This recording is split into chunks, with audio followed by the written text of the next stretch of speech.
Open আছে, একটু kindly of করে দেন, তাহলে আপনাদের শুনতে সুবিধা হবে।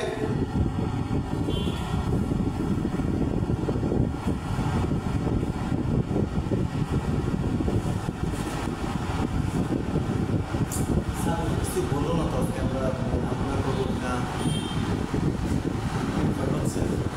আমাকে বললো আমাদের যে কথা হচ্ছে সকালবেলা যার সাথে দেখা হলো আমার সাথে আমি কথা বলছি, এইটা তো সমস্যা নেই, তো সুন্দর লাগবে এখন। হ্যাঁ, রংচঙভাবে সুন্দর লাগবে।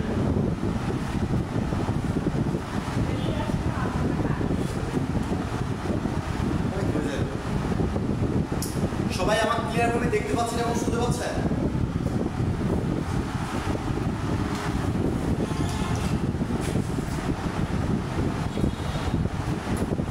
আপনি কে বলতেছেন?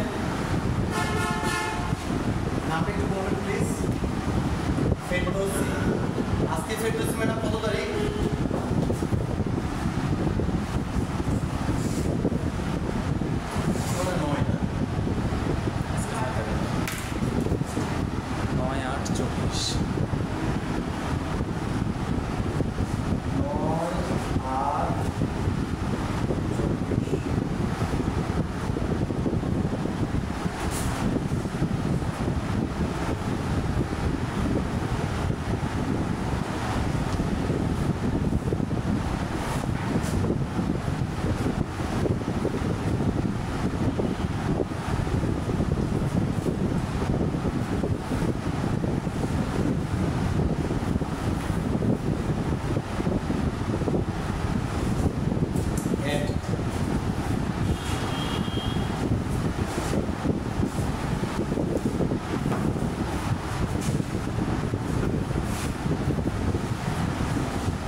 কেমন আছেন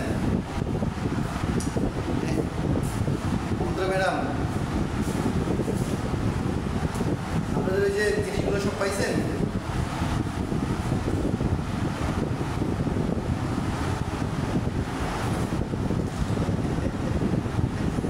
হলুদ পেপারে হচ্ছে ছবি আঁকবেন, রংচং করে ছবি আঁকবেন, আর যেগুলো হচ্ছে নিউজ প্রিন্ট পেপার আছে, নিউজ প্রিন্ট, ওগুলোতে হচ্ছে লাইন টানবেন। গতদিন যে লাইনগুলো দেখাইছি না আমি, লাইন ওভার প্র্যাকটিসগুলো একটু করবেন, ঠিক আছে?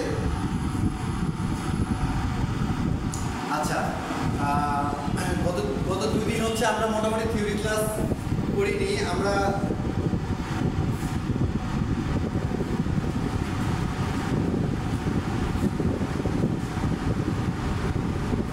আচ্ছা, আমি কিছু শর্ট প্রশ্ন গতদিন আপনাদেরকে কিছু বলছিলাম, সেটা হচ্ছে গতদিন বলছিলাম হচ্ছে আপনার আমরা করণ ঘোষণ নিয়ে, সেটা হচ্ছে 12,113 আপনাদের ওইটার বিষয় করছিল। আজকে যেটা হচ্ছে সেটা হচ্ছে রিভিউ ক্লাস, বিষয় হচ্ছে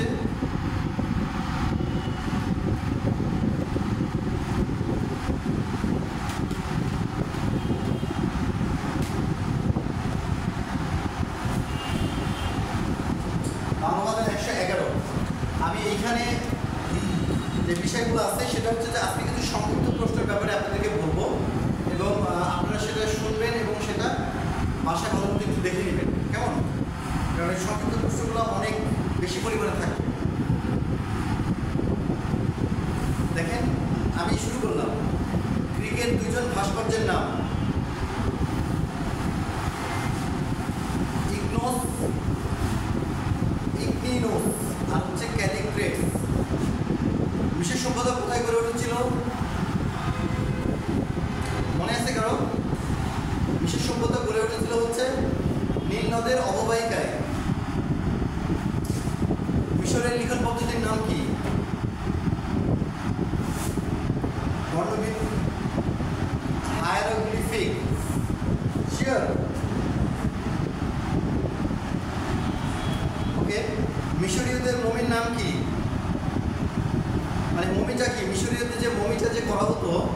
এই মুভিটা কেন করা হতো মনে আছে আপনাদের?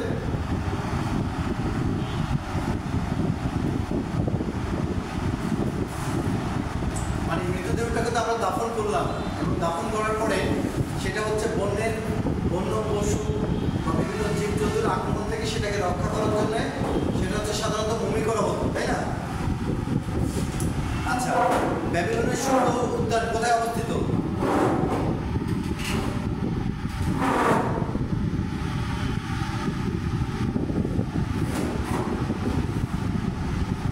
এইটা হচ্ছে ব্যাবিলনীয় শূন্য উদ্যানটা হচ্ছে আপনার মেসোপটেমিয়া সভ্যতার একটা অংশ।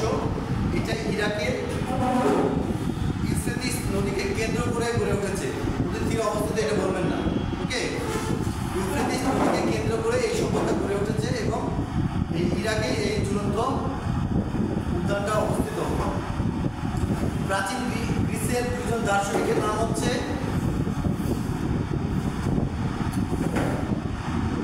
Socrates, Plato. এটা কি রাসেল বলতেছেন আপনি?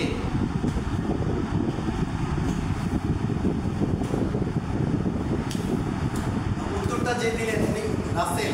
আচ্ছা, আজকে ছেলে বন্ধু কয়জন আছেন আপনারা? আর কে কে আছেন? রাসেল ছাড়া আর কে কে আছেন?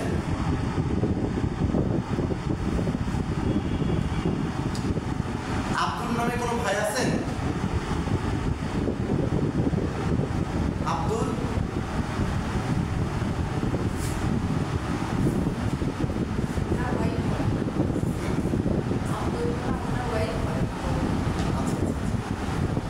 ওকে রাসেল সাহেব, ধন্যবাদ।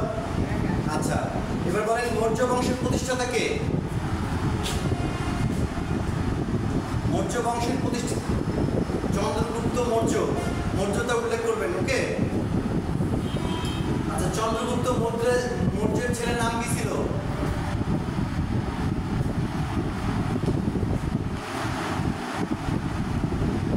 মনে আছে কারো?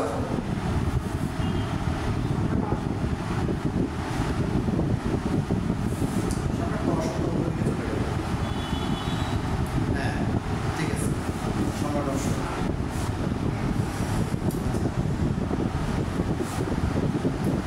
ব্যাসিলিকা কাকে বলে? ব্যাসিলিকা কাকে বলে? রোমান যে সভ্যতা, রোমান সভ্যতা কোথায় গড়ে উঠেছিল বলেন তো? ইতালি কেন্দ্রিক না, রোম শহরে না? রোম শহরকে কেন্দ্র করে রোমান সভ্যতাটা গড়ে উঠেছিল। তার হচ্ছে পাবলিক হলের নাম হচ্ছে, পাবলিক হলের যে নিদর্শন সেটাকে বলতেছে হচ্ছে ব্যাসিলিকা, ওকে? নীল নদের তীরে কোন সভ্যতা গড়ে উঠেছে?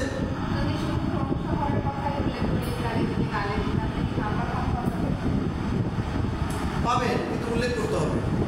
হ্যাঁ, মিশরের সভ্যতা। হ্যাঁ, মেসোপটেমিয়া শব্দের অর্থ কি?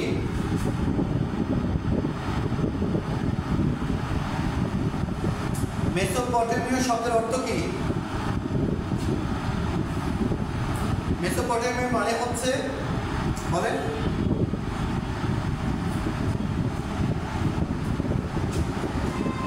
স্রোতধারা,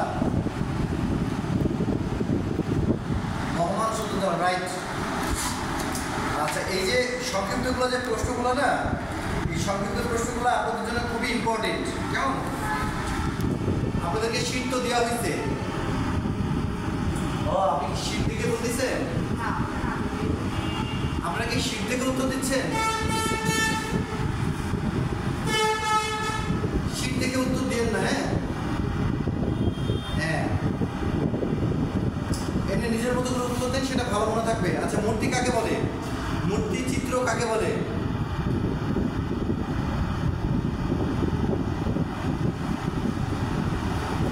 দেখেন, এখানে লেখা আছে যে সকল চিত্রের আকার আকৃতি এমনভাবে নির্মাণ করা হয় যা রৌদ্র এবং আলোর বিপরীতে যার ছায়া প্রকাশ পায় তাকে মূর্তি চিত্র বলে। কিন্তু আমার কাছে এটার উদাহরণটা এমন মনে হয়, বা এটা কাকে বলে যেটা মনে হয়,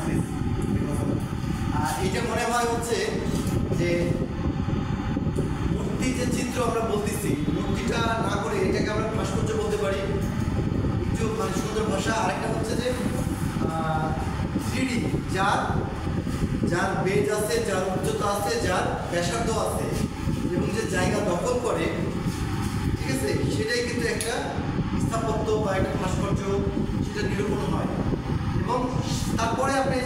দিয়ে একটা কথা লিখতে পারেন যে যার আকৃতি এমনভাবে নির্মাণ করা হয় যার রৌদ্রের ফলে আলো ছায়া দুইটাই ভালোভাবে বোঝা যায়, সেটাই আসলে মূর্তিচিত্র বা ভাস্কর্য এভাবে বলতে হবে। কারণ 3D মানে কি বলেন তো? 3D আমরা যেটা শিখছি, 3D তো আমরা দেখছি, 3D মানেটা কি? 3D মানে যেটাকে আমরা অনুভব করতে পারি, তাই না? আমরা হাত দিয়ে ধরে অনুভব করতে পারি না 3Dটাকে, 2Dকে পারি। এটা হচ্ছে 2D সারফেস। এই 2D সারফেসের উপরে আমরা যখন ছবি আঁকতেছি তখন ছবিটাকে আমরা আলো ছায়া, কম্পোজিশন, পার্সপেক্টিভ সব কিছু হচ্ছে বোঝানোর চেষ্টা করি এই অর্থে যে আমাদের 2D সারফেসটাকে যাতে সবাই 3D ভাবে উপস্থাপন দেখতে পারে। কিন্তু যখন আমরা 3D বলবো, 3D মানে হচ্ছে যে আমরা যাকে ধরতে পারবো, অনুভব করতে পারবো, যার পরিতল থাকবে, যার বেস থাকবে, যার উচ্চতা থাকবে, যার ব্যাসার্ধ থাকবে, সেটা কিন্তু 3D, তাই কিনা? 2D না এটা। কাগজের উপরে আমরা যখন ছবি আঁকতেছি, ছবিটাকে এই যে আমরা আলো ছায়া দেই, রং করতেছি বা যত যা কিছু পাল্টাবার করে মানুষকে দেখাচ্ছি, যাতে আমরা বুঝতে পারি যে ছবিটার ভিতরে এই মানুষটার তো আকৃতি আছে, মানুষটার বেজ আছে, উচ্চতা আছে, এগুলো সব বোঝাচ্ছি না আমরা। বোঝাচ্ছি কেন? যাতে এটা 3D মনে হয়, তাই কিনা? বাস্তবসম্মত যাতে আমরা দেখতে পারি সেভাবে আঁকার চেষ্টা করি না? কারণ আমরা 2D সারফেসে কী করি? 3Dর মতো করে আঁকার চেষ্টা করি যাতে মানুষ সেটা স্বাভাবিকভাবে এবং সুন্দরভাবে উপস্থাপনভাবে দেখতে পারে। কিন্তু যখন আমরা একটা ভাস্কর্য করছি তখন কি আমাদের 2D সারফেসকে থাকতেছে? তখন একটা 3D থাকতেছে। সেই 3Dটাকে কি আমরা ধরতে পারছি, অনুভব করতে পারছি, বুঝতে পারছি? আমরা চোখ বন্ধ করলে কিন্তু, হাত দিলে কিন্তু আমরা ওই জিনিসটি বুঝতে পারি, কিন্তু আমরা চোখ খুলে যখন হচ্ছে এইভাবে স্পর্শ করি আমরা অতটা কিন্তু বুঝতে পারি না। পারি?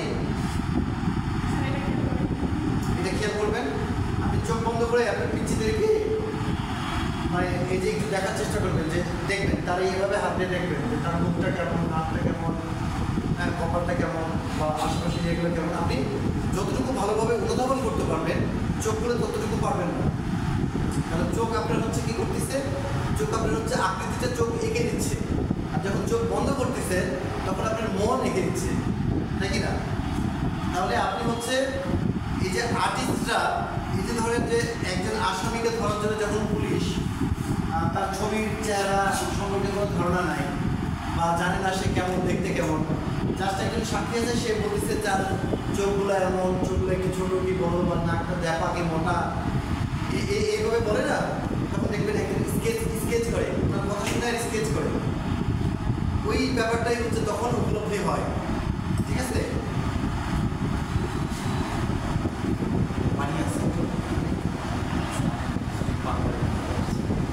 এই জন্যই হচ্ছে যখন আমরা চোখ বন্ধ করি, কিসে কেন?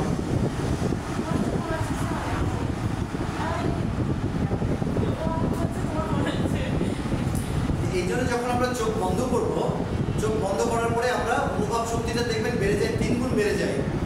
চোখ বন্ধ করে এই যে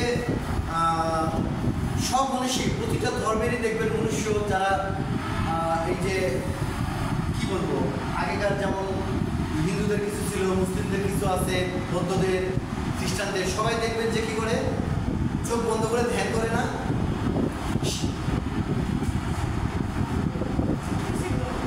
ঋষি মনীষীরা দেখবেন যে চোখ বন্ধ করে ধ্যান করে। কেন ধ্যান করে চোখ বন্ধ করে? চোখ যখন আমরা বন্ধ করি, আমাদের প্রতিটা মানুষের মেডিটেশন করতে হয়। আপনি প্রতিদিন যদি হচ্ছে একটু একটু করে মেডিটেশন করেন, আপনি সারাদিন কী করলেন, সারাদিন কোথায় গেলেন, বা কোন কোন কাজ আপনার করা উচিত, কোন কোন কাজ করলেন বা কোন কোন কাজ করলেন না, যখন আপনি চোখ বন্ধ করে, যে চোখ বন্ধ করে অনেক সময় দেখবেন যে আমরা হাতে হাত দিয়ে একটু ভাবি, গালে হাত দিয়ে ভাবি, এটা করতে হয় না। মেডিটেশন করার সিস্টেমটা হচ্ছে প্রতিটা মানুষ, মোহাম্মদ সাল্লাল্লাহু আলাইহি ওয়াসাল্লাম কিন্তু মেডিটেশন করতো না? পারক ভাই করতো, ঋষি মনীষীরা করতো, বৌদ্ধরা করতো, সবাই মেডিটেশন করতো। কারণ আমরা হচ্ছে উগ্র জাতি, মানুষ জাতি হচ্ছে প্রচণ্ড উগ্র। আমাদেরকে জাস্ট এই যে ধর্মটা আমাদের জাস্ট আমাদের শান্তির জন্য, যাতে আমরা শান্ত থাকি, আমরা এখান থেকে বিক্ষিপ্ত বা বিচ্ছন্ন না হয়ে যায়। এই জন্য আমাদের প্রতিটা মানুষের কী করতে হয়? মেডিটেশন করতে হয়। যে নামাজ কিন্তু একটা মেডিটেশন, তাই কি না? তপস্যা না, আল্লাহর আরাধনা করতেছি, আমরা পূজা করতেছি, দেবদেবীকে সন্তুষ্ট করার জন্য আমরা মনে মনে ভেবে নিয়ে করতেছি, ওটাও তো একটা মেডিটেশন এক প্রকার। তো আপনার এই মেডিটেশনগুলো করতে হয় হচ্ছে কোনো হাতের সাথে হাত সংযুক্ত রাখতে হয় না, কোনো হাতের সাথে হাত সংযুক্ত রাখতে হয় না। ধরেন যে যখন আমরা যে এইভাবে বসে আছি, তখন আমরা যে এইভাবে যখন হাত রেখে হাতের সাথে রেখে যখন কোনো কিছু ভাববো বা কোনো কিছু মনোযোগ দিয়ে শুনবো, তখন আমার মনোযোগটা প্রতিটা অঙ্গের সাথে একটা অঙ্গ যখন অ্যাডজাস্ট হয়, মোটামুটি 20% আমার মনোযোগটা বিচ্ছিন্ন হয়ে যায়। এটা আপনাদের জানা আছে? হ্যাঁ, যখন আমরা একটা হাতের উপরে হাত দিয়ে, হ্যাঁ, যখন এই যে আমরা এইভাবে ভাবছি বা এইভাবে হাত রেখে ভাবছি বা মনোযোগ দেওয়ার চেষ্টা করছি, তখন আমাদের মনটা 100% অ্যাক্টিভ হয় না। আমাদের মনটা অ্যাক্টিভ হয় তখন যখন আমরা স্টিল না বসে আছি। আর্মিরা দেখবেন যে এইভাবে থাকে, আর্মিদের জুতার তলাগুলো দেখবেন একটু মোটা থাকে, থাকে না? কারণ যখন তারা যেভাবে পায়ে ধাপ দেয়, ওই ধাপগুলো তখন তাদের মাথাতে কাজ করে, মাথাতে একটা ইফেক্ট থাকে। তখন এটা হচ্ছে চেইন অফ কমান্ড কাজ হিসাবে করে, যেমন করে যা বলবো আমি তাই করবো। এটার জন্য তাদের জুতা, যে ব্যায়াম, সব হচ্ছে এই মেডিটেশনের একটা অংশ। Just psychology, just psychology. আপনারা ষষ্ঠ ইন্দ্রিয় সম্পর্কে পড়ছেন না? ষষ্ঠ ইন্দ্রিয়, পঞ্চম ইন্দ্রিয়, যে মনের ভাবনাটা আমি এখান থেকে ওখানে চলে গেলাম বা ভাবলাম, এটা টোটালটাই হচ্ছে একটা আরেকটার সাথে সম্পর্কিত। তো যখন আমরা হচ্ছে এই যে 3D শিল্পগুলো করবো, তখন কী করতে হয়, আমরা চোখ বন্ধ করে, যখন চোখ বন্ধ করে একটু থাকবেন, আপনি 5 মিনিট যদি চোখ বন্ধ করে থাকবেন, তাহলে কী হবে, কোথায় কোন সাউন্ড হচ্ছে আপনি পাচ্ছেন, তখন আপনি মনে হচ্ছে সাউন্ডটা এদিক থেকে আসতেছে, কখনো মনে হচ্ছে এদিক থেকে, কিন্তু অ্যাডজাস্ট করতে পারছেন না। আরও শান্ত হন, নিঃশ্বাসটা নাক দিয়ে জোরে জোরে নাক দিয়ে নিঃশ্বাস দিতে হয়, দিয়ে মুখ দিয়ে নিঃশ্বাস ছাড়তে হয়। যখন আপনাদের একটু প্রেশার উঠে যাবে বা অশান্তি লাগবে, তখন কী করতে হয়, তখন হচ্ছে শান্ত হতে হয়। প্রথম কথা হচ্ছে শান্ত হতে হয়, তারপরে নাক দিয়ে জোরে জোরে নিঃশ্বাস নেবেন, মুখ দিয়ে নিঃশ্বাসটা ছাড়বেন। আপনি তখন ফুল হয়ে যাবেন, একদম ফুল হয়ে যাবেন। তখন যখন আপনি যখন ফুল করেন, তখন ওই যে হাতের সাথে হাত স্পর্শ থাকলো না, আপনি যখন কোনো কিছু স্পর্শ করবেন, কোনো কিছু শোনার চেষ্টা করবেন, আপনার সেন্স 14 গুণ বেড়ে যাবে, আপনার মাথা 10 গুণ বেশি কাজ করা শুরু করবে। এটা হচ্ছে আমরা যখন আগে ক্যাম্পিং করতাম, আমি তো ধরে দীর্ঘদিন আমার প্রধান পেশাই ছিল হচ্ছে আগে ক্রিকেট খেলা। যখন এই ক্যাম্পে থাকতাম, তখন এই যে এই ব্যায়াম, মেডিটেশন, এটা করতো। যখন আমি এই যে নাটক সিনেমা করতে গেলাম, তার আগে আমাদের কিছু ধ্যান আর মেডিটেশন করতে হতো। যেমন করতে দিলে এরকম যে ব্যায়াম করতেছি, করতে করতে চোখ বন্ধ করে বলতো যে আপনি আস্তে আস্তে আস্তে সকল চিন্তা ভুলে যান, আস্তে আস্তে আস্তে সব চিন্তা একদমই মাথা থেকে ছেড়ে ফেলেন। এখন আপনি একদম নিজেকে হালকা অনুভব করেন, আস্তে আস্তে আস্তে আস্তে আপনি নিজেকে আকাশে ওড়াচ্ছেন, নিজেকে এই যে ভাবনাগুলা মানুষকে অনেক আপডেট করে, মানুষের মস্তিষ্কে রক্তক্ষরণ, শারীরিক অনেক অশান্তি, তারপরে হচ্ছে যে টেনশন, টোটালটা এগুলো হচ্ছে নির্মূল হয়, বুঝলেন? এখনও দেখবেন যে চীনে বা ভারতে এখনও যে দেখবেন আগেকার ঋষি মনীষীরা দেখবেন যে কিছু কিছু চিকিৎসা পদ্ধতিভাবে হচ্ছে ওষুধপত্র দেখে, বুঝলেন, ওষুধপত্র হচ্ছে দেয়, তারা এই যে গাছা ওষুধগুলো দেয়, সেই যুগটা কিন্তু আবার ফিরে আসছে, খেয়াল করছেন? সেই যুগটা কিন্তু আবার ফিরে আসছে। এখন কিন্তু অ্যান্টিবায়োটিক ওষুধ আর কাজ করে না, মনে আছে? হ্যাঁ, এখন কাজ করে না। আবার মানুষ হচ্ছে সেই পুরাতন যে জিন, সেটার মাধ্যমেই চলে আসছে। এই জন্যে যখন 3D যখন শিল্পকর্ম আমরা করতে যাবো বা 3D নিয়ে যখন ভাববো, বা এই যে যখন নিজের ক্ষেত্রে প্রতিদিন অন্ততপক্ষে 10 থেকে 15 মিনিট আমরা কী করবো, একটু মেডিটেশন করবো।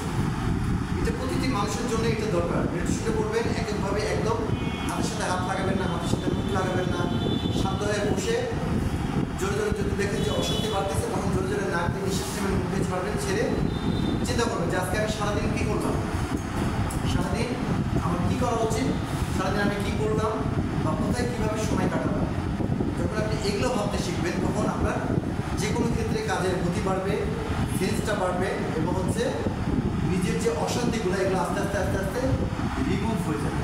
যেমন মনে থাকবে, আপনারা যারা অনলাইনে আছেন সবাই ক্লিয়ারলিভাবে বুঝতে পারছেন আমার কথাটা? হ্যাঁ, একজন আর্টিস্ট বা একজন শিল্পী বা একজন, আপনি যে কাজই করেন, আপনার পরিবারের ক্ষেত্রে দেখবেন যে আপনার মন মানসিকতা ধীরে ধীরে বিক্ষিপ্ত হয়ে যাচ্ছে। আগে যেমন একটা শান্ত পরিবেশ ছিল, ধীরে ধীরে দেখবেন প্রতিনিয়ত আমরা মানুষ বিক্ষিপ্ত হয়ে যাচ্ছে, উচ্ছৃঙ্খল হয়ে যাচ্ছে না বেশি বেশি। এইটার জন্যই হচ্ছে যে দেখবেন যে আমাদের নবীজিও করছে, ঋষি মনীষীরাও করছে, বুদ্ধরা করছে, সবাই দেখবেন দেখেন যোগা ব্যায়াম করবো, তাহলে আমাদের শরীরের অনেক কিছু জীবন এগুলো ঘুরে থাকে। আমাদের এই কাজগুলো আমাদের করা উচিত। আচ্ছা, তাহলে থ্রিডিটা এইভাবে আমরা করবো। ল্যাটিন আমেরিকার মায়া সভ্যতা কোথায় অবস্থিত? শীত দেখতেছেন না দেখে বলতে চাচ্ছেন? ল্যাটিন আমেরিকার মায়া সভ্যতা ম্যাডাম আপনার জানা আছে? চীনে? আমেরিকা তো মহাদেশ। আমেরিকা মহাদেশ কয়টা? দুইটা, একটা দক্ষিণ আমেরিকা, একটা হচ্ছে উত্তর আমেরিকা। যেটা হচ্ছে উত্তর আমেরিকা, তার মধ্যে হচ্ছে আপনার মেক্সিকো আছে। এটা সাধারণত উত্তরটা দেবেন এইভাবে, মেক্সিকো বলবেন যে মায়া সভ্যতা হচ্ছে উত্তর আমেরিকায় অবস্থিত, এর মূল কেন্দ্রবিন্দু ছিল হচ্ছে মেক্সিকো। মনে থাকবে? উত্তর আমেরিকা দক্ষিণ আমেরিকা বলবেন না। যদি দেখেন যে উত্তর আমেরিকা দক্ষিণ আমেরিকা ঘুরাই ফেলতেছেন, তখন শুধু লিখবেন যে আমেরিকা মহাদেশে অবস্থিত দিয়ে পার পেয়ে যাবেন, তাহলে ভুল আর কেউ ধরতে পারবে না। পারবে? যদি উত্তর দক্ষিণ করতে চান, দেখা যাচ্ছে উল্টা পাল্টা হয়ে যাচ্ছে। মেক্সিকো হচ্ছে উত্তর আমেরিকা মহাদেশে, যেখানে কানাডা আছে, আমেরিকা আছে, তারপরে আরো যে জ্যামাইকা, ত্রিনিদাদ টোবাগো, হনুলুলু দ্বীপপুঞ্জগুলো আছে, এগুলো সব হচ্ছে উত্তর আমেরিকাতে কেন্দ্র করে অবস্থিত। হ্যাঁ, আচ্ছা, লাস্কো কি? এটি কোথায় অবস্থিত? লাস্কো কি? অনলাইনে বলেন লাস্কো কি? লাস্কো হচ্ছে একটি গুহা চিত্র, যেটি হচ্ছে প্রাচীন একটি গুহা চিত্র। এই লাস্কো প্রতিবার পরীক্ষাতে আসে, শর্ট কোর্সে প্রতিবার পরীক্ষাতে আসবেই। হ্যাঁ, আলতামিরা কোথায় অবস্থিত?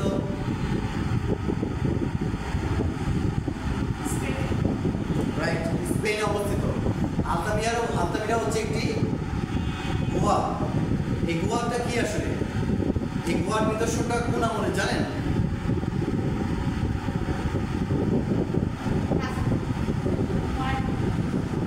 প্রাচীন তো অবশ্যই, আমাদের যখন সভ্যতা শুরু হয়নি, এটা হচ্ছে সভ্যতার আগের সময়কার। ঠিক আছে, এটা হচ্ছে সভ্যতার আগের সময়কার, যখন সভ্যতার গোড়াপতন যখন হয়, এটা হচ্ছে একদম প্রাচীন সভ্যতা, যে সময় সভ্যতারও উন্মেষ ঘটেনি। তখন গুহা চিত্রের মাধ্যমেই হচ্ছে যে মানুষ শিকার করা শিখে, মানুষ পোশাক আশাক করতে শিখে, মানুষ নিজের হাতের ছাপ শিখে, সব কিছু গুহা চিত্র থেকে শুরু হয় মানুষের জীবনযাপনটা। ওকে,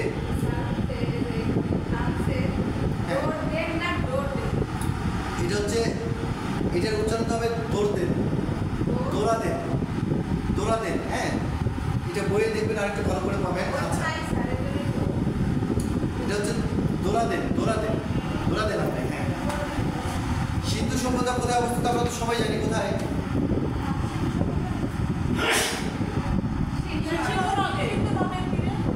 সিন্ধু নদের তীরে অবস্থিত, কিন্তু এইভাবে বলবেন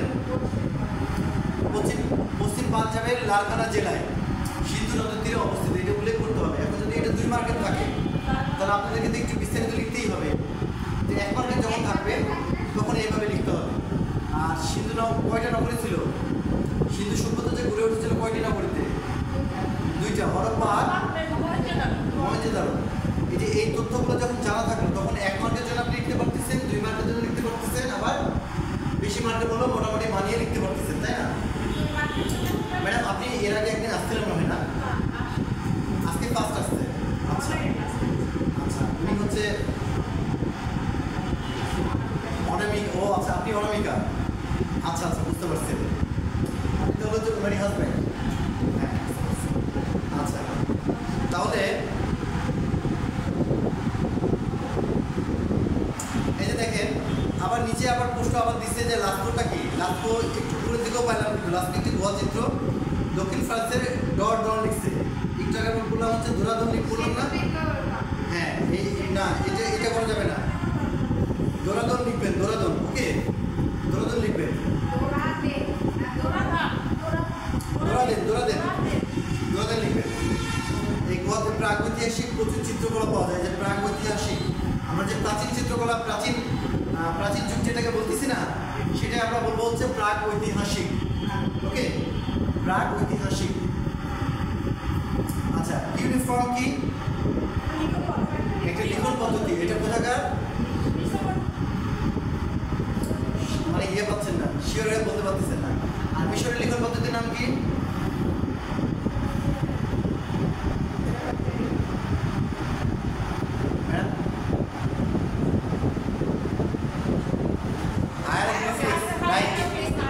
এগুলো কেন ভুল হচ্ছে? হায়ারোগ্লিফিক্স। আর উত্তরটা কে দিল? Sadia Parvin. Very good, thank you আপনাকে। আপনি যে মনে রাখছেন আপনাকে ধন্যবাদ। এটা আপনার জন্য পরীক্ষাতে আসবে। আচ্ছা, আর হচ্ছে নীল নদের তীরে কোন সভ্যতা? এটা তো আমরা বারবারই পাচ্ছি। পিরামিড কোন সভ্যতার নিদর্শন?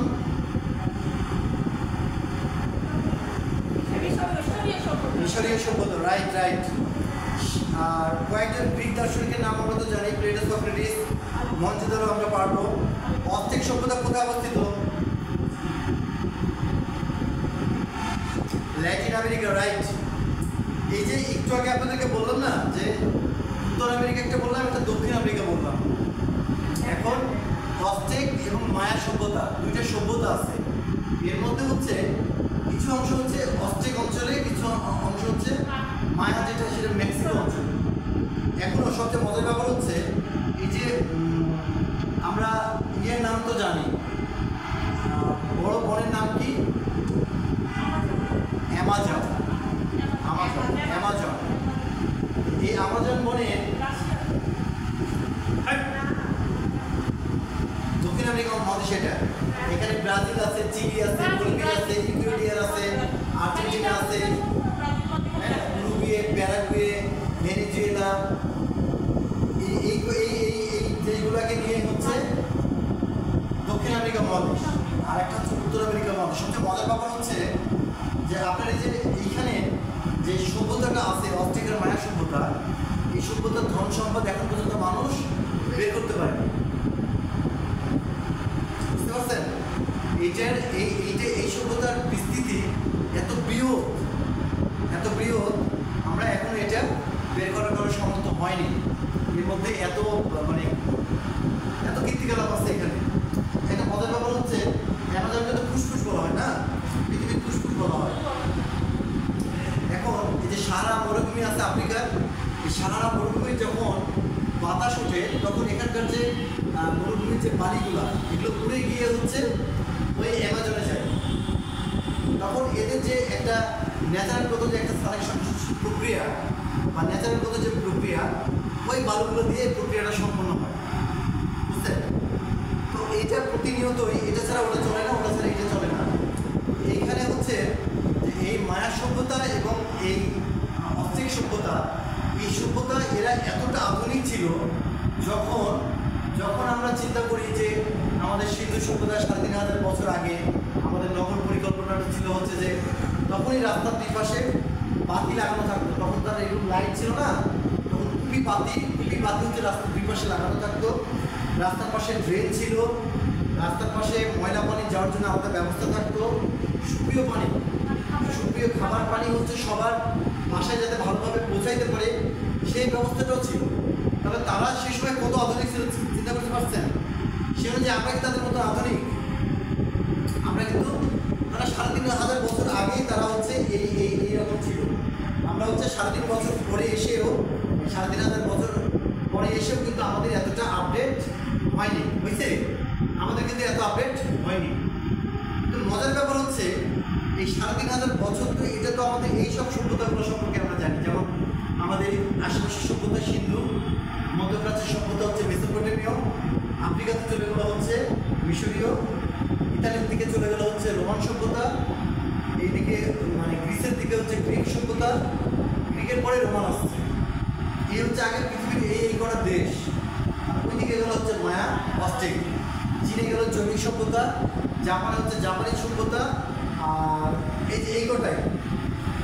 এর মধ্যে এই অস্ট্রিক আর মায়া সভ্যতাটা হচ্ছে এরা ৩,৫০০ বছর কেন, এরা তারও ১,৫-২ বছর আগে, ১,৫-২,০০০ বছর আগে এরা এই সূর্য অট্টালিকা বানাইছে, সূর্য উপাসনালয় বানাইছে, সূর্য প্রাসাদ বানাইছে। যখন আমাদের এই অঞ্চল তাল পাতা বা কোনো রকমের মাটি টাটি দিয়ে ছাউনি তৈরি করা শিখছে, তখন তারা সেই অঞ্চলে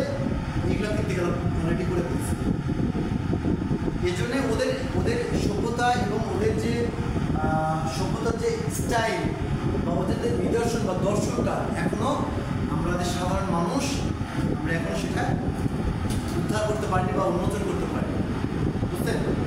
তো আমাদের এই যে সভ্যতাগুলো যে এই যে ছোটোখাটো প্রশ্ন আমরা কিন্তু সবাই জানি, কিন্তু আমরা খালি ভুলে যাচ্ছি, এটার সাথে ওটা গোলাচ্ছি, ওটার সাথে এইটা গোলাচ্ছি। এটা সব সিস্টেমটা হচ্ছে,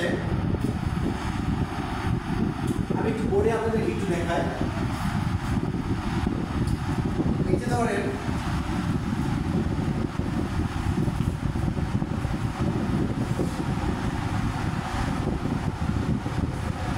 এইখানে আমরা, এটা হচ্ছে সিন্ধু, ঠিক আছে, এটা সিন্ধু। এইখান থেকে এইখানে ধরেন হচ্ছে মেসোপটেমিয়া, এটা হচ্ছে ইরাক, না এটা হচ্ছে পাকিস্তান। আচ্ছা, তারপরে ধরেন এটা হচ্ছে আফ্রিকা, এটা আফ্রিকা। তারপরে ধরেন এটা হচ্ছে মায়া আর অস্ট্রেল, আফ্রিকা। এটা হচ্ছে মেসোপটেমিয়া, না?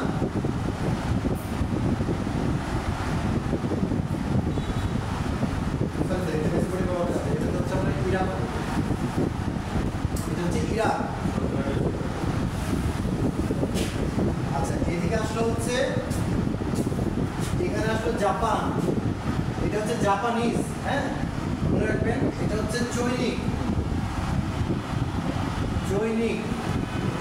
এবার এইখানটা আমরা ধরবো হচ্ছে গ্রিক,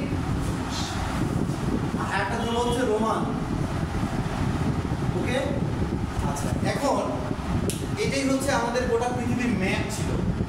এই জিনিসগুলো যে আপনাদের বারবার যে উল্টা পাল্টা যাচ্ছে না, এই ম্যাপ আকারে একটা সাজানোর পরে ছোট ছোট প্রশ্নগুলো আলাদা করে। এখন আমি আপনাদেরকে এই যে পড়ার বিষয়ে একটা তথ্য দিয়েছিলাম, তথ্যগুলো কি ছিল যে একটা সভ্যতা আমরা কিভাবে পড়বো। যেমন প্রতিটা সভ্যতার একটা কমন বিষয় আছে, বলে তো কি কমন বিষয় মনে আছে সবার? প্রতিটারই একটা নদী অথবা সমুদ্র তীরবর্তী অঞ্চল, না? সমুদ্র তীরবর্তী অঞ্চল, না? তবে প্রতিটা সভ্যতা সাধারণত গড়ে ওঠে নদী বা সমুদ্র তীরবর্তী অঞ্চল। এটার আর কি থাকে, কত সনে। আরেকটা কি থাকে প্রশ্ন, কোথায়। আরেকটা কি থাকে হচ্ছে কি,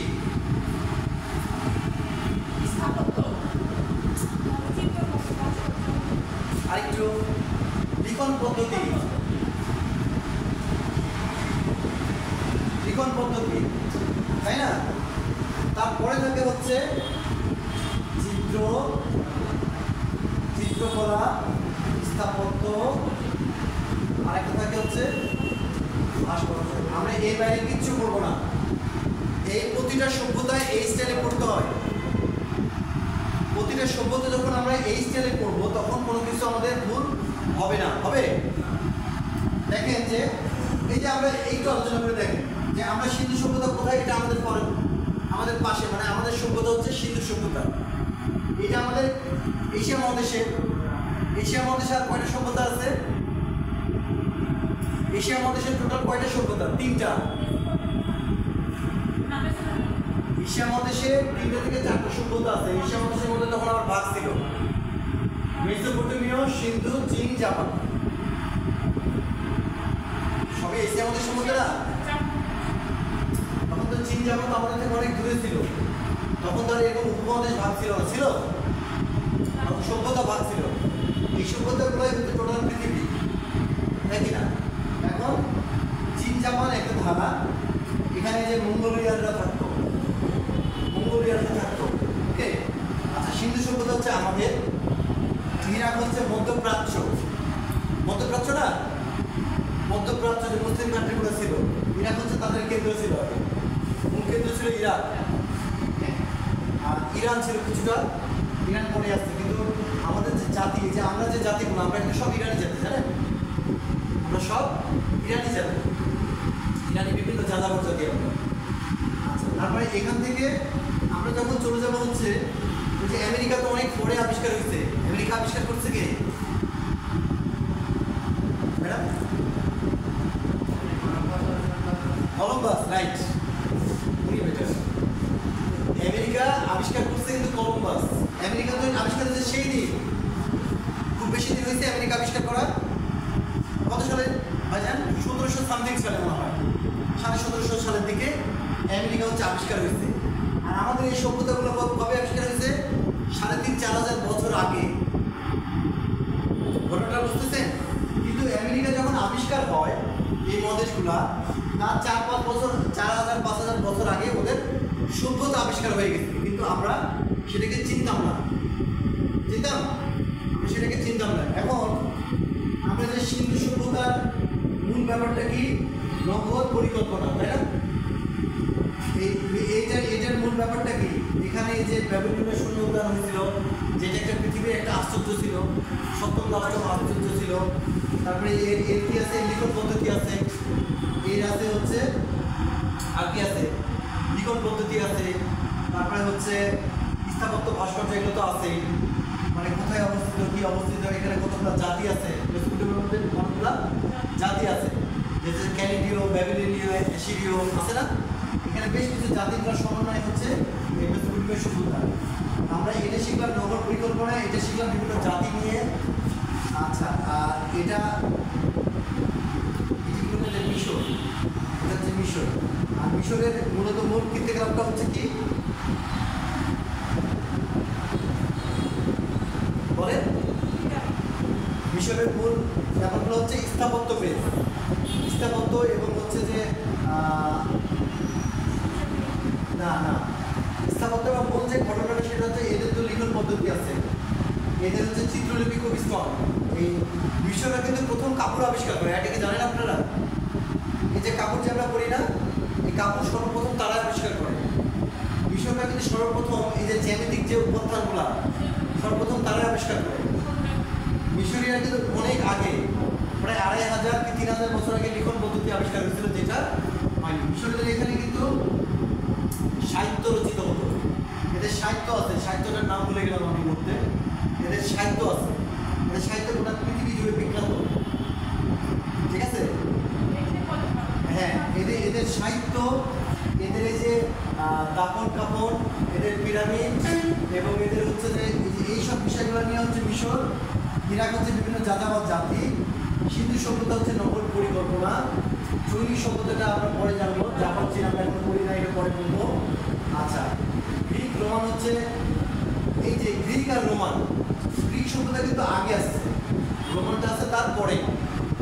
গ্রিক এর অনেক কিছু সভ্যতা এই সিন্ধু থেকে নিচে, এটা থেকে নিচে, এটা থেকে নিচে নিয়ে আসছে গ্রিক। এইখানে এই যে আমাদের এই উপমহাদেশের সভ্যতাগুলা আমাদের দেখবে যে যখন এই যে রাবণ সম্পর্কে যখন কল্পনা করা হয়, তখন রাবণের মাথা কতগুলো দেখায়? 9টা 10টা দেখায় না? আসলে কি তাই না? এটা হচ্ছে, এটার মূল বিষয়টা হচ্ছে আমাদের কল্পনা শক্তিতে 10টা। আমাদের কল্পনা শক্তিতে আমরা হচ্ছে এগুলোকে অনুভব করি যে ওর বুদ্ধির জায়গাগুলো একটু 10টা মাথার সমান, ওর হচ্ছে বুদ্ধি।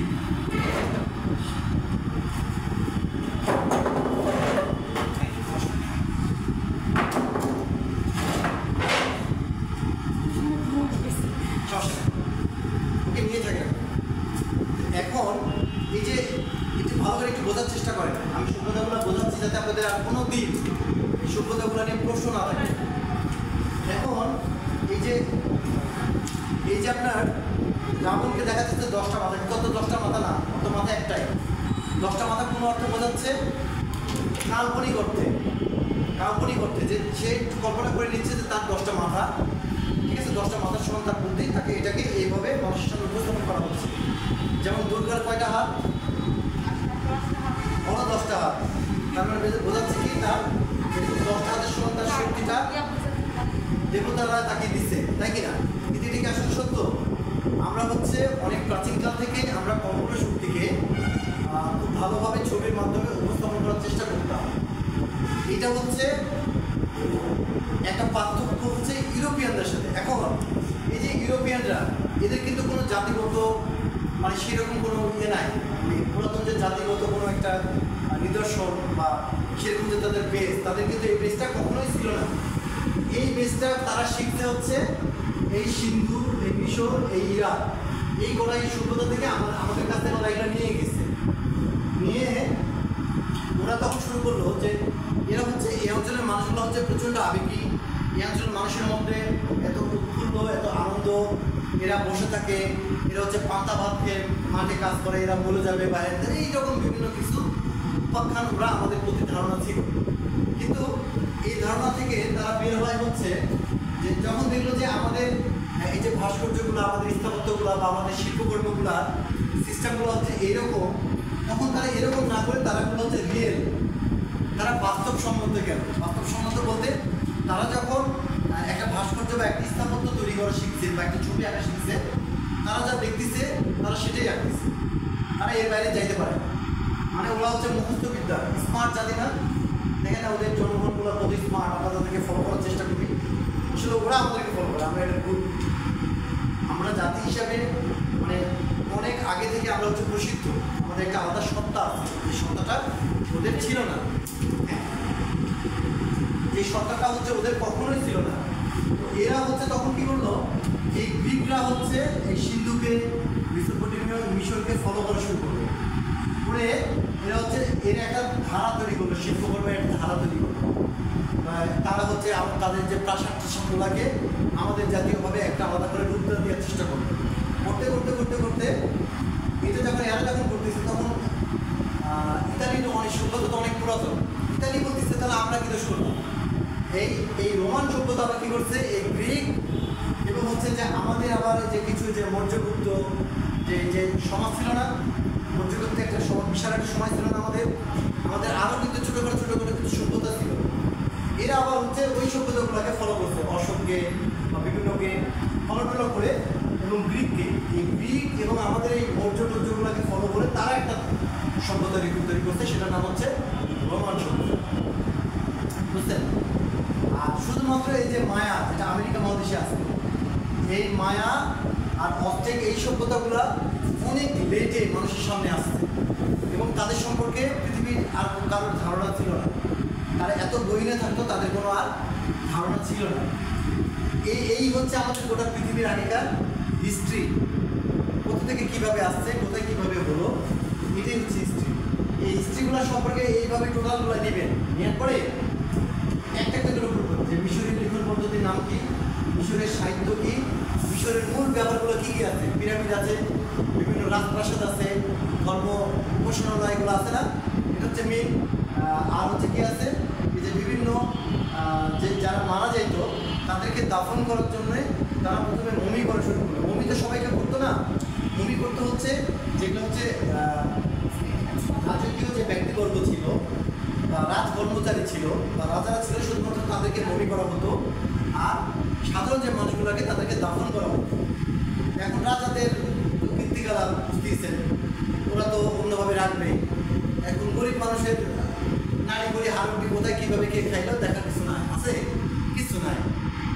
এই বিষয় সম্পর্কে আমরা বলতে গেলে কী বলবো, মিশরের পিরামিড আছে, স্থাপত্য আছে, লাশ দাফনের যে একটা ব্যবস্থা সেটা পিরামিডের মাধ্যমে আছে।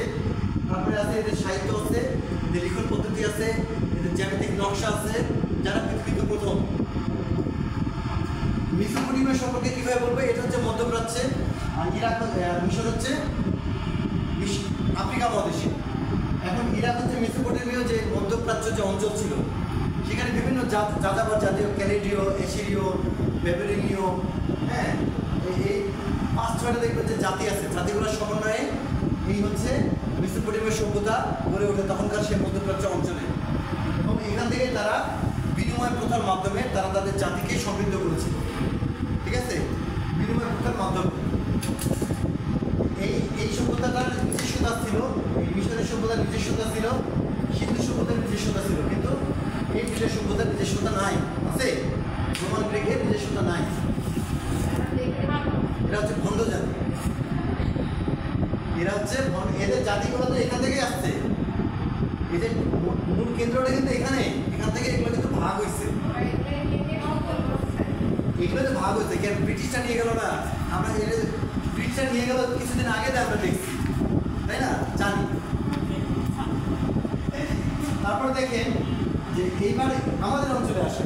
আমাদের এই অঞ্চলটা পৃথিবীর সবচেয়ে উন্নত একটা অঞ্চল ছিল।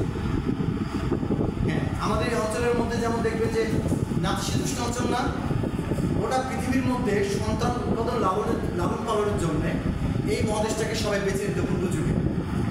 এই কারণে আমাদের জনসংখ্যা বেশি, আমাদের ছেলেমেয়ে বেশি না, আমরা 18 কোটি জনসংখ্যা কেন হলো? আমাদের এই প্রকৃতিটাই, আমাদের উপমহাদেশের প্রকৃতিটাই এমন যে সন্তান উৎপাদন লালন পালন করার জন্যে সবচেয়ে উত্তম জায়গা হচ্ছে এই আমাদের উপমহাদেশ। হ্যাঁ, এখানে আমরা শস্য উৎপাদন করতে পারি, খাইতে পারি, আবার কি করি সন্ধ্যার সময় নাচ গান করি, গান গাই, ফুর্তি করি, আনন্দ করি, অবসর সময় কাটাই, যেগুলা এই অঞ্চলের মানুষগুলা কল্পনাই করে না। ওই যে কিছু ব্রিটিশদের আমি কিছু কাহিনী জানতাম যে কিছু ব্রিটিশরা আসছিল, এসে দেখতেছে যে ব্যাপক হারে 2-3 জন মানে কৃষক মাথা ভাব খাচ্ছে, কথা বাচ্চা তো মারা যাবে। তারপরে একটু পরে গিয়ে দেখছি রোদ্রে ঠাটা রোদ্রে মাঠের মধ্যে খুব আছে কাজ করতেছে।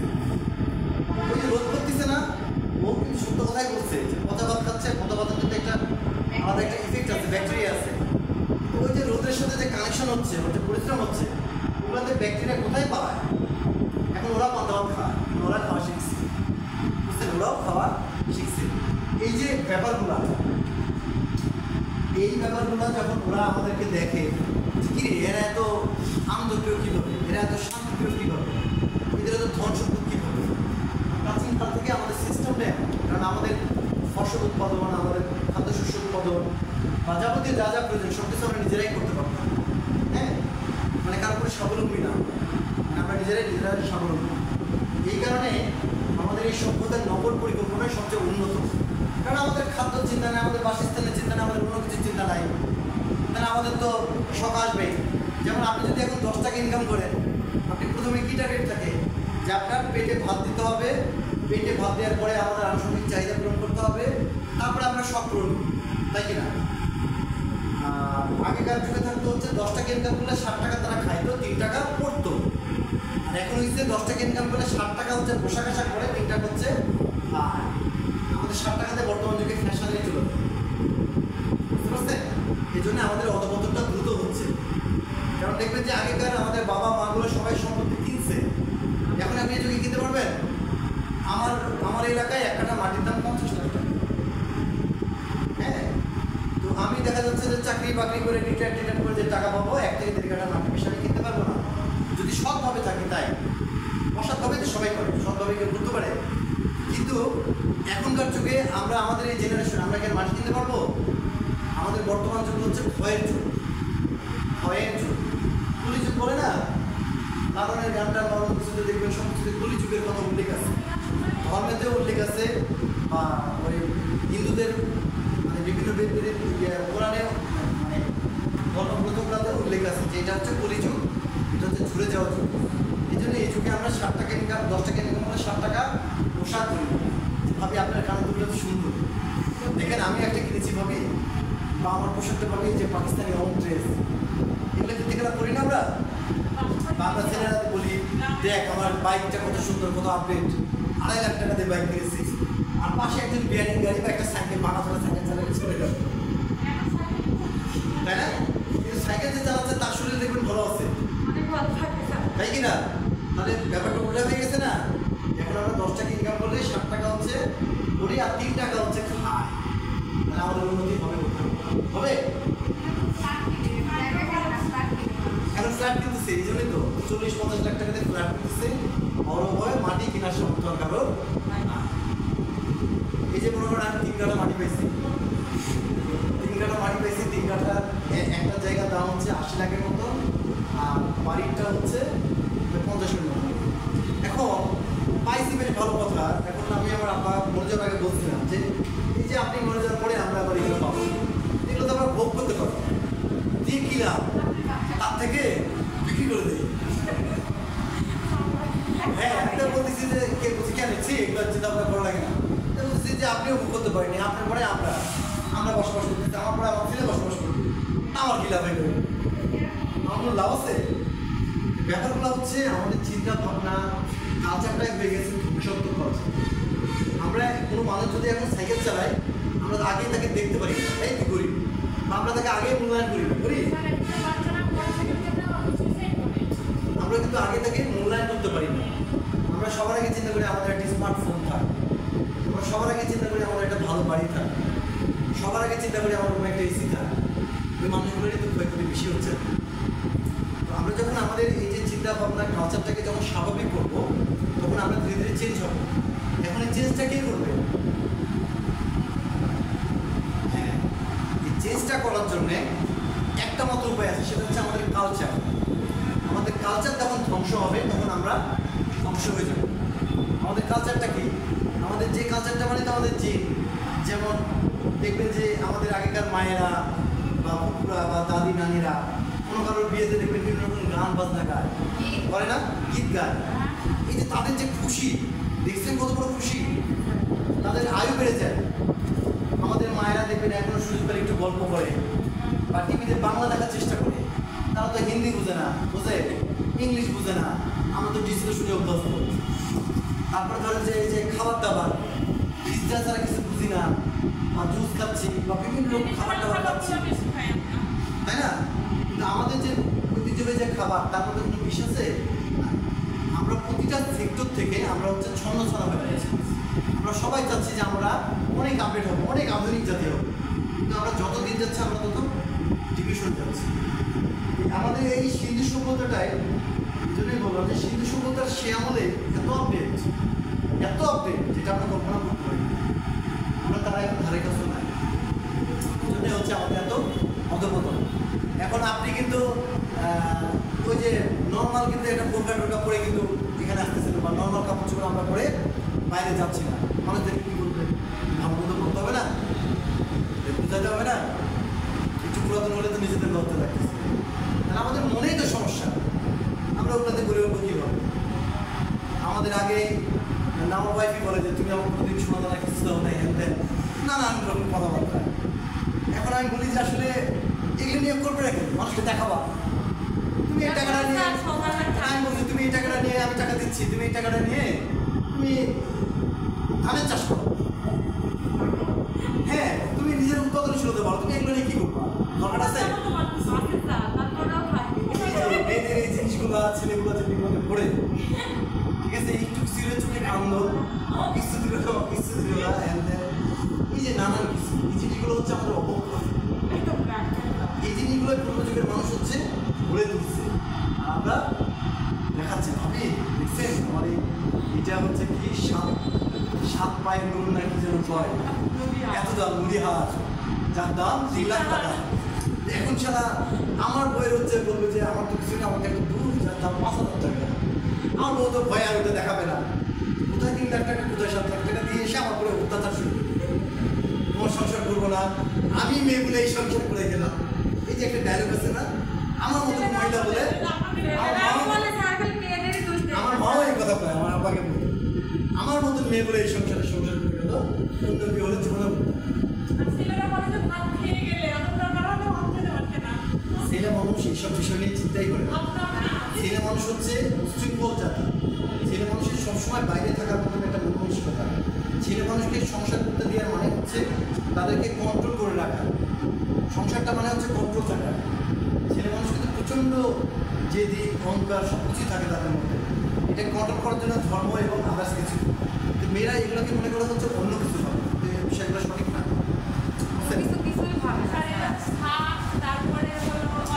এগুলো বাদ দিয়ে আমি যেটা বললাম যে নিজের সংস্কৃতিতে আসেন, নিজের কালচারে আসেন, নিজের অহংটাকে ত্যাগ করেন, স্বাভাবিক হন, সম্পদ গড়ে তোলার চেষ্টা করে, সেগুলো দিয়ে নিজের প্রতিষ্ঠান হন, নিজে একটা ক্রিয়েটিভিটির জায়গা থেকে নিজেকে তৈরি করেন, তাহলে আপনি নিজে মানুষের সামনে বরং করতে পারবেন। কিন্তু এই আমরা যে ফুটানিগুলো প্রতিনিয়ত, আমি নিজেও ফুটানি করি, প্রতিনিয়ত যে ফুটানিগুলো করি, এগুলো আমাদেরকে পরিত্যাগ করতে হবে। ওকে, এর একটা মাত্র উপায় হচ্ছে কালচারে আসতে হবে, ঠিক আছে? এখন এই জন্যে এত কথাগুলো বলা নয়, আমাদের এই পড়ার সিস্টেমটাই এভাবে পড়বে। যে কোনো সভ্যতার দেখা যাচ্ছে আপনার সভ্যতার সম্পর্কে ধারণা নেই, আপনি মনেই না যে এই সভ্যতা সম্পর্কে লিখতে হবে 50 লাইন, আপনার ধারণা আছে 5 লাইন, কিন্তু আপনি সিস্টেম জানেন যে কীভাবে লিখতে হবে। যে কোনো সভ্যতা সাধারণ লিখবেন যে নদীগর্তের কেন্দ্র বা সমুদ্র তীরবর্তী অঞ্চলে গড়ে ওঠে, এদের নির্দিষ্ট একটা সংস্কৃতি থাকে, একটা সাহিত্য থাকে, তারপরে একটা লিখন পদ্ধতি থাকে, স্থাপত্য থাকে, ভাস্কর্য থাকে, তারপরে চিত্রলিপি থাকে, নির্দিষ্ট একটা সময় থাকে।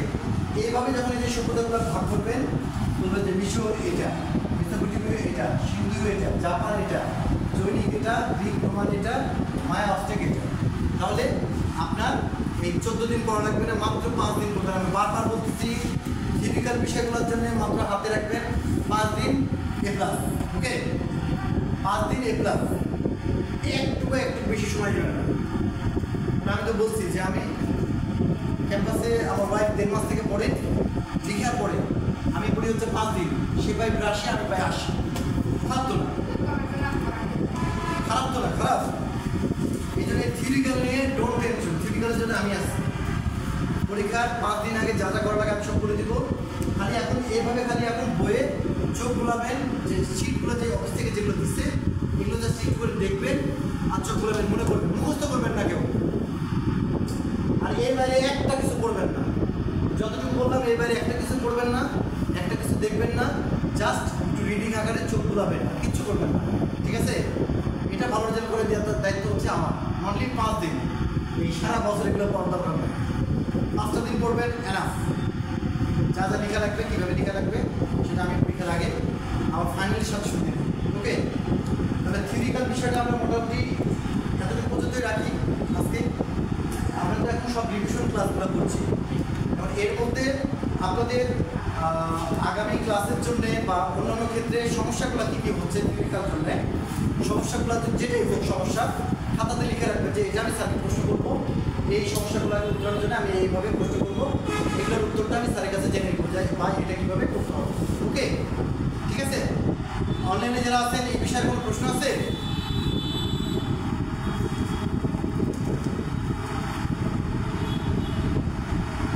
অন্য কোনো প্রশ্ন আছে আর আপনাদের? মোটামুটি কি বোঝা গেছে ব্যাপারগুলা?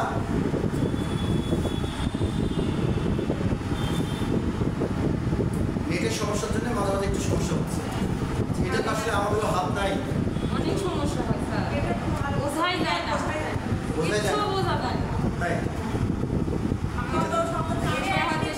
আমি করছি, একদিন ক্লাস করে হ্যাঁ এর অবস্থা খারাপ।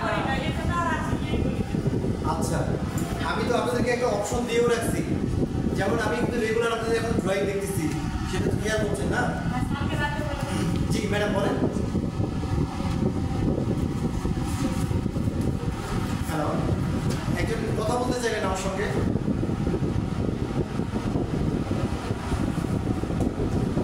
না ম্যাডাম, পরীক্ষার এখনো ডেট হয়নি, পরীক্ষার ডেট হলে অফিস থেকে জানিয়ে দেওয়া হবে, আপনাদের হোয়াটসঅ্যাপ এবং হচ্ছে মেসেঞ্জার গ্রুপে সেটা জানিয়ে দেওয়া হবে। আচ্ছা, না ম্যাডাম, পরীক্ষার ডেট হয়নি এখনো। আচ্ছা, আপনাদের যে কোনো প্রশ্ন যদি অনলাইনে কখনো সমস্যা হচ্ছে, যে ক্লাস অনেক কিছু সমস্যা হচ্ছে, আপনারা সরাসরি আমাকে নক করবেন, ঠিক আছে? আমার তো নাম্বার দেওয়া আছে আপনাদের কাছে, অথবা গ্রুপে মেসেজের গ্রুপে লিখে দিবেন যে স্যার আমি এই অধ্যায়গুলো বুঝতে পারতেছি না, এর একটা ধারণা দেন, ওকে? থিওরিক্যাল হোক প্র্যাকটিক্যাল হোক ধারণা দেন, আমি তখন সেটা জানাবো। আচ্ছা, আর হচ্ছে ছবি আঁকার বিষয়গুলো তাই এখন সবাই কয়েকটা জিনিস বেশি করে করবেন, সেটা হচ্ছে হ্যাঁ ওইটা আমি একটু পরে আপনাদেরকে বলছি, প্র্যাকটিক্যাল ক্লাস থেকে করি। মোটামুটি আমরা থিওরিক্যালটা আজকে এই পর্যন্ত স্টার্ট করি, কালকেও ক্লাস আছে, কালকে টোটালি আমরা প্র্যাকটিক্যাল ক্লাস করবো, ফুল টাইম প্র্যাকটিক্যাল ক্লাস, কারণ আপনাদের প্র্যাকটিক্যালের অবস্থা ভালো না। আচ্ছা, আমরা তাহলে 5টা মিনিটের একটা বিরতি নিই, আমি একটু খালি করবো, ভাষা পেয়েছি আমার, ঠিক আছে? ব্রেক নিয়ে আমরা হচ্ছে প্র্যাকটিক্যাল ক্লাসটা শুরু করবো, only 5 minutes break, okay madam? জি ম্যাডাম বলেন।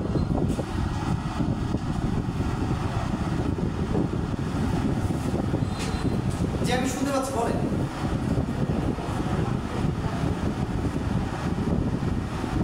কতগুলো আঁকাইছেন? কি আঁকাইছেন? কি আঁকাইছেন সেটা কি আমি বুঝতে পারি নাই।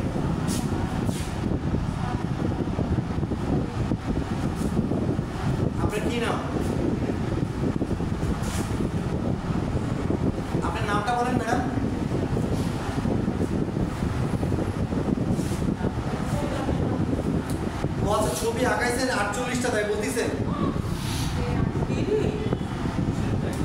ওই ছবিগুলো আপনি আপনার নিজের কাছে রাখবেন এবং গ্রুপে যে ছবিগুলো আঁকছেন আমাকে সেই ছবিগুলো গ্রুপে দেখাবেন। আচ্ছা, যেখানে থাকে ছবিগুলো ছবি তুলবেন, ছবি তুলে আপনার এটা হচ্ছে গ্রুপে দিবেন।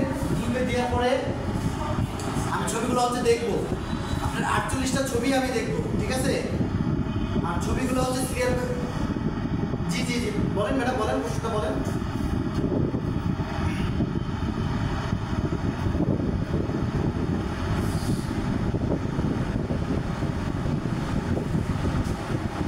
না না, আপনারা গ্রুপে অ্যাড থাকতে পারবেন, কেন করবেন না? অবশ্যই থাকতে পারবেন। আপনারা অফিসের সাথে যোগাযোগ রাখবেন, সমস্যা হবে না, ঠিক আছে?